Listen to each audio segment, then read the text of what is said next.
ವೇದಿಕೆಯಲ್ಲಿ ಇರ್ತಕ್ಕಂಥ ಎಲ್ಲ ಆತ್ಮೀಯರಿಗೂ, ಯಾಕೆಂದರೆ ಅಷ್ಟು ನನಗೆ ಭಾಳ ಆತ್ಮೀಯ ಸ್ನೇಹಿತರೆ ಹಾಗೂ ಕಲಾ ಸಂಬಂಧಗಳಿರ್ತಕ್ಕಂಥ ಎಲ್ಲರಿಗೂ ಸಹ ತುಂಬ ಹೃದಯದ ನಿಯಮವಾದ ನಮಸ್ಕಾರಗಳನ್ನು ಅರ್ಪಿಸ್ತಾ ಇದ್ದೀನಿ. ನಾನು ತುಂಬ ಡೀಟೇಲಾಗಿ ಹೋಗೋಲ್ಲ, ಎಲ್ಲರೂ ಡಿಸ್ಕಸ್ ಆಗ್ತಿರ್ತೀರ ಪಾಪ. ಅದರಲ್ಲೂ ನೀವು ವೇಷಭೂಷಣದಲ್ಲಿರೋರ ಸ್ಪರ್ಧಿಗಳನ್ನು ಮನದಲ್ಲಿ ಇಟ್ಕೊಂಡು ಚೊಕ್ಕವಾಗಿ ಒಂದೆರಡು ಮಾತುಗಳನ್ನು ಮಾತ್ರ ಹೇಳ್ತೀನಿ. ಪ್ರೊಫೆಸರ್ ರೇಖಾ ಅವರು ಬಹಳ ಸುಂದರವಾದ ಮಾತುಗಳನ್ನು ಹೇಳಿದ್ರು. ಹೀಗೆ ಅಧ್ಯಾಪಕರುಗಳು ಪಾಠ ಹೇಳ್ಕೊಡುವಂಥವ್ರು ಇರಲಿಲ್ಲ ಇದರಲ್ಲಿ ಗ್ರಾಮೀಣ ಪ್ರದೇಶಗಳಲ್ಲಿ ಅಂತ. ಅದು ಸತ್ಯ. ಆದರೆ ಒಂದೊಂದು ಸಲ ನನಗೇನು ಅನಿಸುತ್ತೆ ಅಂದರೆ, ಗ್ರಾಮೀಣ ಪ್ರದೇಶದಲ್ಲಿ ಏನೂ ಪ್ರದರ್ಶನಗಳಿಲ್ಲದೆ ಇದ್ದರೂ ಆ ಪರಿಸರನೇ ಬೇಕಾದಷ್ಟು ಕಲೆಯನ್ನು ಹೇಳ್ಕೊಡುತ್ತೆ. ಹೆಣಿಗೆ ಕೆಲಸಗಳಾಗ್ಬೋದು, ಜಾನಪದ ಹಾಡುಗಳು, ಬಟ್ಟೆ ಒಗೆಯುವಾಗ, ಪಾತ್ರೆ ತೊಳೆಯುವಾಗ, ಕಸ ಗುಡಿಸುವಾಗ ಅವ್ರು ಹೇಳ್ಕೊಡುವಂಥ ಹಾಡುಗಳು, ರೀತಿ ನೀತಿಗಳು, ಬಯಲಾಟಗಳು, ಸುಗ್ಗಿ ಕಾಲದಲ್ಲಿ ಅವರು ಮನಸ್ಸಿಗೆ ಬಂದಂತೆ ಕುಣಿಯುವಂಥ ರೀತಿ, ಅದು ಒಂದು ತಾಳ ಲಯ ಎಲ್ಲ ಇದೆ ಹಬ್ಬವಾಗಿ ಅಲ್ಲಿ ಹುಟ್ಟಿದೆ ಕಲೆ. ಹಾಗಾಗಿ ಅದರಿಂದ ಈ ಪ್ರಕೃತಿಯಿಂದಲೂ ನಾವು ಬೇಕಾದಷ್ಟು ಕಲ್ತ್ಕೋಬೋದು ಅನ್ನೋದು ನನಗನ್ಸುತ್ತೆ. ಅದರಿಂದ ಹುಟ್ಟಾಗಿ ಎಲ್ಲೋ ನಮಗೆ ಗೊತ್ತಿಲ್ಲದೆ ಒಂದು ಕಲೆ ನಮ್ಮಲ್ಲಿ ಹುಟ್ಟುತ್ತೆ. ದೊಡ್ಡವರಾಗ್ತಾ ಆಗ್ತಾ ಅವಕಾಶ ಬಂದಾಗ ಅದು ಮರವಾಗಿ ಬೆಳೆಯುತ್ತೆ ಅಂತ ಹೇಳ್ಬೋದು. ಹಾಗೆ ನನಗೀಗ ಮೇಡಮ್ ನಿರ್ಮಲಾ ಮಠಪತಿಯವರು ಹೇಳಿದ್ರು, ಹೀಗೆ ಭ್ರಮೆಗೊಳಗಾಗಬೇಡಿ ಅಂತ. ಇದು ಬಹಳ ಸತ್ಯವಾದ ಮಾತು. 1983ರಲ್ಲಿ ನಾನೊಂದು ಪ್ರಥಮ ಒಂದು ನೃತ್ಯ ಇದು ಏನೋ ಕಥನ ಕವನ ಪುಸ್ತಕ ಒಂದು ಬರೆದು ಪಬ್ಲಿಷ್ ಮಾಡಿಸಿದೆ. ಡಾಕ್ಟರ್ ಹಾಮಾನಾಯಕ್ ಅವರು ಬಂದಿದ್ರು. ಅವಾಗ ನನಗೆ 23 ವರ್ಷ. ಅದಾದ ನಂತರ ಒಂದು ವರ್ಷಕ್ಕೆ ಒಂದು 2000 ಜನ ಸೇರಿಸ್ಬಿಟ್ಟು, ನಂಗೆ ಅವಾಗ ಆದಾಯ ಇದ್ದಿದ್ದು 450 ರೂಪಾಯಿ. 2000 ಜನ ಸೇರಿಸಿ ಮಕ್ಕಳಿಗೆ ನಾನು ಯಾವುದೋ ಒಂದು ಎಲೆಕ್ಟ್ರಾನಿಕ್ಸ್ ಪ್ರೊಸೆಸ್ ಕಂಟ್ರೋಲಿಂಗ್ ಇದು ಕಂಪ್ನಿಲಿ ವರ್ಕ್ ಮಾಡ್ತಾ ಇದ್ದೆ. ಅಲ್ಲಿ ಬರುವಂಥ ವೇಸ್ಟ್ ಪ್ರಾಡಕ್ಟ್ಸ್ನಲ್ಲೇ ಮಕ್ಕಳಿಗೆಲ್ಲ ಆಭರಣಗಳು ಇತ್ಯಾದಿಗಳು ಎಲ್ಲ ಮಾಡಿ ಡ್ರೆಸ್ ಮಾಡಿಸಿ ಒಂದು 2000 ಜನ ಸೇರಿಸಿ ಡ್ಯಾನ್ಸ್ ಪ್ರೋಗ್ರಾಮ್ ಕೊಟ್ಟೆ.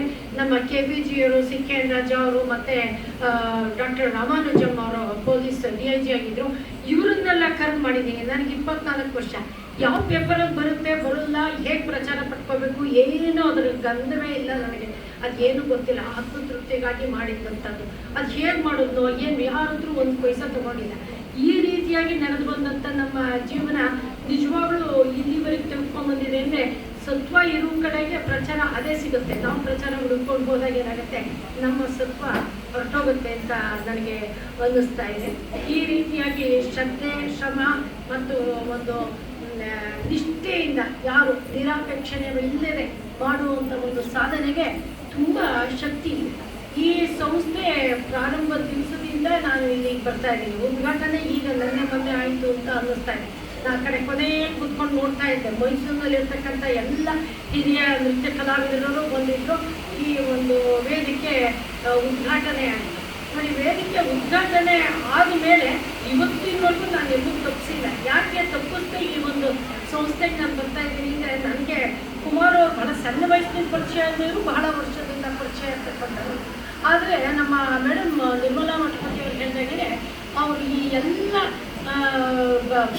ಭೇದಗಳ ಒಂದು ಗೋಡೆಗಳನ್ನು ಒಡೆದು ಎಲ್ಲರೂ ಬಾಯಿ ಹೇಳ್ತಾರೆ ಇವ ನಮ್ಮವ ಅಂತ. ಬಟ್ ಇವ ನಮ್ಮವ ಅಂತವ್ರು ಯಾರಿಗೂ ಸೇರಿಸ್ಕೊಳ್ತಾರೆ, ಬರೀ ಅವ್ರವ್ರನ್ನೇ ಸೇರಿಸ್ಕೊಳ್ತಾರೆ. ಇದು ಪರಮ ರಹಸ್ಯ ಇವತ್ತು ನಡೀತಾ ಇರುವಂಥ ವಿಚಾರ. ಆದರೆ ಬಾಯಿ ಹೇಳದೇ ಇದ್ರು ಕೈನಲ್ಲಿ ಕಾರ್ಯಮುಖವಾಗಿ ಎಲ್ಲರೂ ನಮ್ಮವರು ಅಂತ ತಿಳ್ಕೊಂಡು ಮಾಡೋದಿದೆಯಲ್ಲ, ಆ ಅನುಷ್ಠಾನ ಮಾಡೋದು ಭಾಳ ಸರ್ವಶ್ರೇಷ್ಠ. ನಮ್ಮ ಡಾಕ್ಟರ್ ಕುಮಾರ್ ದಂಪತಿಗಳು ಇಬ್ಬರೂ ಮತ್ತು ಅವರ ಮಕ್ಕಳು ಅಪಾರವಾದ ಶಿಷ್ಯ ವರ್ಗ ಅಷ್ಟು ಸೇರಿ ಕಲಾಮನೆಯಲ್ಲಿ ಆ ರೀತಿಯಾಗಿ ನಿರಂತರವಾಗಿ ಭೇದ ಭಾವಗಳಿಲ್ಲದೆ ರಾಜ್ಯ, ರಾಷ್ಟ್ರ ಮತ್ತು ಅಂತಾರಾಷ್ಟ್ರೀಯ ಮಟ್ಟದಲ್ಲಿ ಇಲ್ಲಿ ಈ ವೇದಿಕೆಯಲ್ಲಿ ಕಾರ್ಯಕ್ರಮಗಳನ್ನು ಸೃಷ್ಟಿ ಮಾಡಿ ಯಾವುದೇ ಥರ ವ್ಯಾಪಾರ ಇಲ್ಲ. ನನಗೆ ತಿಳಿದಾಗೆ ನಾನೇನೆ ಕುಮಾರ್ ಅವರೇ, ಏನಿದು ನೀವು ಸದಾ ಖರ್ಚು ಮಾಡ್ತಿರಲ್ಲ, ಅವ್ರ ಕಲಾ ಪೋಷಕರು ಏನೋ ಒಂದು ಕಿಂಚಿತ್ ಕೊಡ್ತಾರೆ, ಅವ್ರಿಗೆ ಕೊಟ್ಟರು ಯಾಕೆ ನೀವು ತೆಗೆದುಕೋಬಾರ್ದು, ತೆಗೆದುಕೊಳ್ಳಿ, ಅದ್ರ ತಪ್ಪಿಲ್ಲ ಅಂತ ನನ್ನ ಒತ್ತಾಯದಲ್ಲಿ ಯಾವಾಗಲೂ ಒಂದು ಸಲ ತುಂಬ ಬಲವಂತ ಮಾಡಿದಾಗ ಏನಾದ್ರು ತೆಗೆದುಕೊಂಡಿದ್ರೆ ಅದು ಹೆಚ್ಚು ಅಂತ ಹೇಳಬೇಕು. ಹಾಗೆ ಏನು ಅಪೇಕ್ಷಾರಹಿತವಾಗಿ ಅವರ ಇಡೀ ಕುಟುಂಬ ಅದರಲ್ಲಿ ಶಿಷ್ಯವರ್ಗವೂ ಸೇರಿದೆ. ಸಂಪೂರ್ಣ ಈ ಕಲಾಮನೆಯ ಸಂಸ್ಥೆ ನಿರಂತರವಾಗಿ ನಡೆಸ್ಕೊಂಡು ಬರ್ತಾ ಇದೆ. ಇವತ್ತಿನ ಸ್ಪರ್ಧಿಗಳಿಗೆ ನಾನು ಹೇಳೋದಕ್ಕೆ ಮುಂಚೆ ಮೊದಲು ಡಾಕ್ಟರ್ ಕುಮಾರ್ ಮತ್ತು ಡಾಕ್ಟರ್ ಮಾಲತಿ ಮತ್ತು ಅವರ ಮಕ್ಕಳು ಮತ್ತು ಅವರ ಶಿಷ್ಯರೆಲ್ಲರಿಗೂ ಇಡೀ ಕಲಾಮನೆಯ ಒಂದು ಸಂಸ್ಥೆಗೆ ವಜ್ರ ಮಹೋತ್ಸವಕ್ಕೆ ಹೆಜ್ಜೆ ಇಡ್ತಿರುವ ಈ ಸಂದರ್ಭದಲ್ಲಿ ನಮ್ಮ ಎಲ್ಲ ಅತಿಥಿಗಳ ಪರವಾಗಿ, ನಿಮ್ಮೆಲ್ಲರ ಪರವಾಗಿ ಹಾಗೂ ಮೈಸೂರು ನಗರದ ಸರ್ವ ಕಲಾವಿದರ ಪರವಾಗಿ ನಾನು ತುಂಬ ಹೃದಯದಿಂದ ಅಭಿನಂದಿಸ್ತಾ ಇದ್ದೀನಿ. ಹೀಗೆ ಬಹಳ ಶೀಘ್ರವಾಗಿ 100ನೇ ಕಾರ್ಯಕ್ರಮಕ್ಕೆ ನೀವು ಕಾಲು ಬಿಡ್ತೀರಾ ಪಾದ ಬಿಡ್ತೀರಾ ಅನ್ನೋದ್ರಲ್ಲಿ ಏನೂ ಸಂಶಯ ಅಲ್ಲ. ಬಹುಶಃ ಆ ಟೈಮ್ಗೂ ನನಗೆ ಇಷ್ಟೇ ಶಕ್ತಿ ಇದ್ರೆ ಬರ್ತೀನಿ ಅಂತ ಅಂದ್ಕೊಂಡಿದ್ದೀನಿ.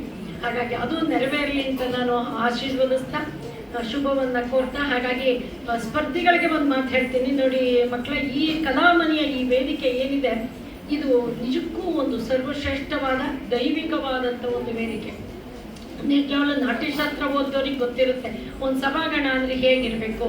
ಎಲ್ಲೇ ಕೂತ್ರು ಸುಮ್ಮನೆ ಒಂದೇ ಒಂದು ಎಕ್ಸಾಂಪಲ್, ಎಲ್ಲೇ ಕೂತ್ರು ವೇದಿಕೆ ಸ್ಪಷ್ಟವಾಗಿ ಕಾಣಬೇಕು ಅದು ಮಾಡುವಂಥ ಪ್ರದರ್ಶನ.